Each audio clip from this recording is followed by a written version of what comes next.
Yeah, we talked about again. I repeat in our last interview, but talked about misinformation and money, and the misinformation and money incentivize people to lie. When there's no misinformation and money, where there is only truth, it incentivizes the politicians to tell the truth. They have to. They have to tell the truth. So this idea, like going back to what I said earlier, I'm not a burn the system down guy. I want to strengthen democracy. So if truth around money in Bitcoin forces politicians to tell the truth, then what we do is we strengthen democracy. Yes. So one of the things we talked earlier, just I mentioned kind of this idea of some of what's happening in truth machine development, right? Yeah. There's these 4D functional MRIs that are now able to go into your thoughts. They're able to read images. And we are getting very close to the idea of a totally 100% accurate truth machine that will remove essentially anyone's ability to lie. It will do a series of biofeedback, micro expressions, brain imaging, such that people will not be able to lie. And those technologies will be mass consumerized so that you'll have something on your watch that will essentially tell you this person's a liar or not every time they open their mouth. Sounds very Black Mirror. Very Black Mirror, very scary. Yeah. And society is not ready for that. No. But you start saying, okay, if Bitcoin moves people towards more honesty, more self-awareness, a time preference, and moves people to actually disabandon the lie and embrace the truth, it actually acts the way it should, which is a truth sayer, driving more people towards the truth and moving society to a framework where we actually have objective truth and we can depend on it, because that is the purpose of the blockchain, is objective truth that we can rely on. Now, so much of what we deal with in society is subjective. And it's not well suited to AI and blockchains. And we like to say Bitcoin fixes this, when in fact there's a lot of human messiness.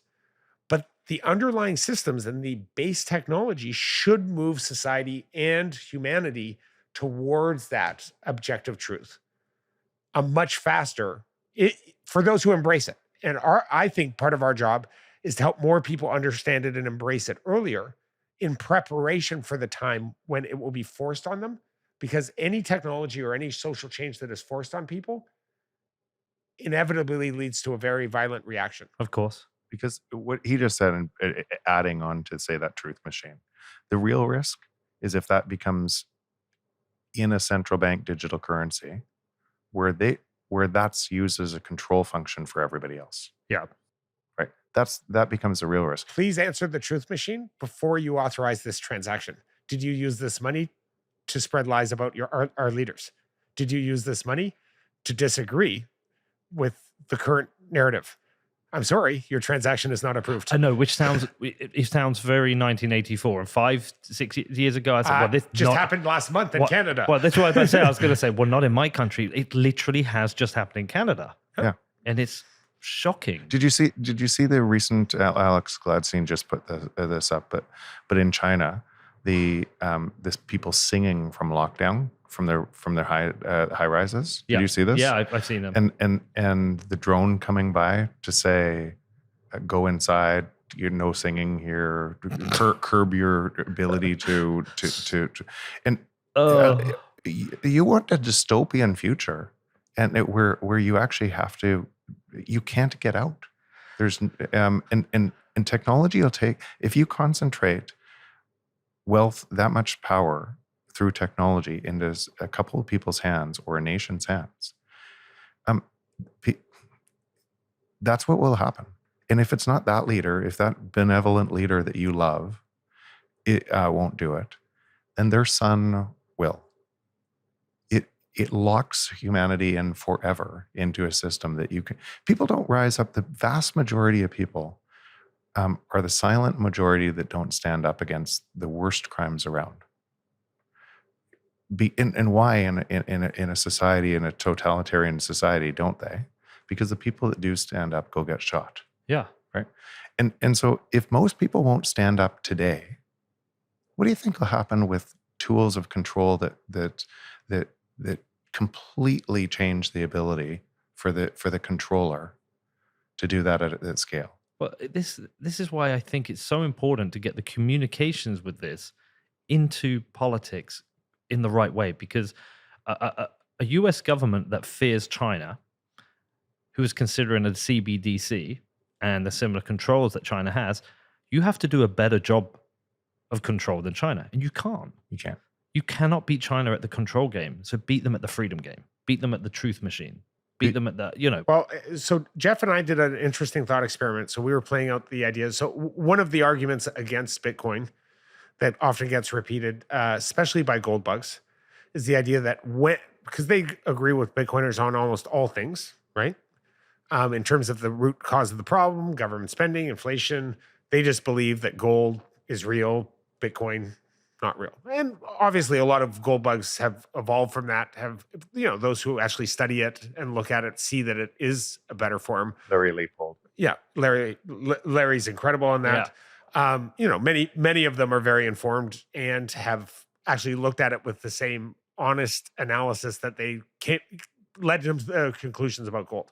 But one criticism I've heard leveled on this is when the inevitable reset happens, why would the government ever choose Bitcoin? Because if they're late to the party, one of the last currencies standing, why wouldn't they just go back to the gold standard? Because they hold all the gold.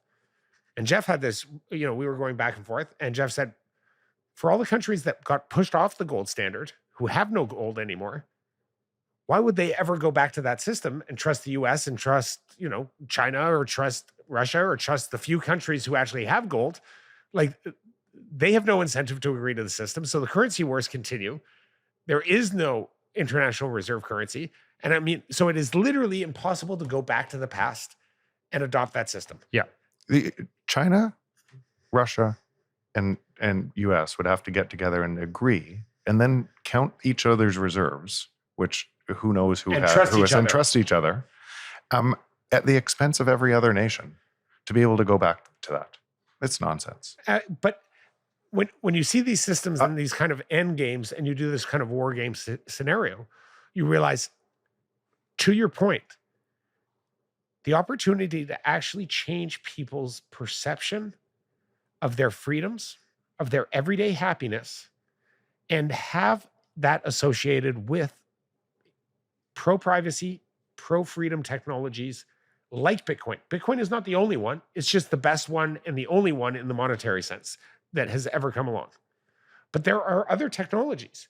When people no longer live in fear and actually feel like, okay, I can control my data, they don't live in fear of surveillance. So, some other cypherpunk technologies that allow people to feel like, you know what? I'm not living in fear of being tracked every day. I can actually go about my life. I can talk to my neighbor. I can speak freely about my disagreements with the government without fear that if I say the wrong thing, I'm going to be thrown in jail. And so by embedding these kind of pro-privacy, pro-individual, self-sovereign technologies, and I'm a big fan recently of expanding those beyond just monetary, because I think money is at the base of it, but money in and of itself, as we're seeing, isn't enough. People were using Bitcoin in Canada, and they were targeted by chain analysis. They were targeted by who they were. They were targeted based off donating to something that was completely legal at the time, that the government retroactively said, we don't think is any legal anymore. So we want to create an environment where people don't feel like the single misstep or the single wrong word or speaking out for something you love will somehow come back on you. Because what eventually ends up happening is you get this kind of silent self-censorship, this kind of natural inclination to, I'm never going to take any risks. I'm not going to talk. And our society depends, the future of our existence as humans depends on our ability to stand up on the shoulders of people before us and say, I'm willing to take it one step further and take some risk.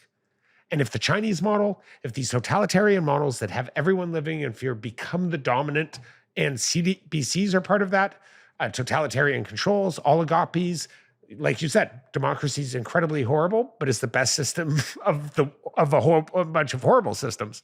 But if people don't have that freedom to say, I am willing to go take a risk, and I can do it for economic improvement, I can do it for happiness improvement, I can do it just to get out there and try my hand as a stand-up comedian and say, fuck you to power, because I think I might be funny, even though I get laughed off stage. But do that in an environment without fear. If we rob them of that, we build a couple more generations that grow up in this environment of fear, I really am afraid for our ability for humanity. But I want to remind people, I'm the most hopeful technologist and optimist you'll ever see. A friend of mine recently said, Austin, he goes, I loved your podcast, but why does every Bitcoin podcast end with the world is falling down and the system has to die and everyone's going to end up, the end of the world is coming? And I'm like, you're missing the part of the message. Like, Bitcoin is that life raft. Yeah. Like, the reason we do what we do is because we believe that this can be averted or at least softened. Some things are inevitable. Yep. The change is coming, but it doesn't have to come with the violence and the human suffering that would happen without Bitcoin.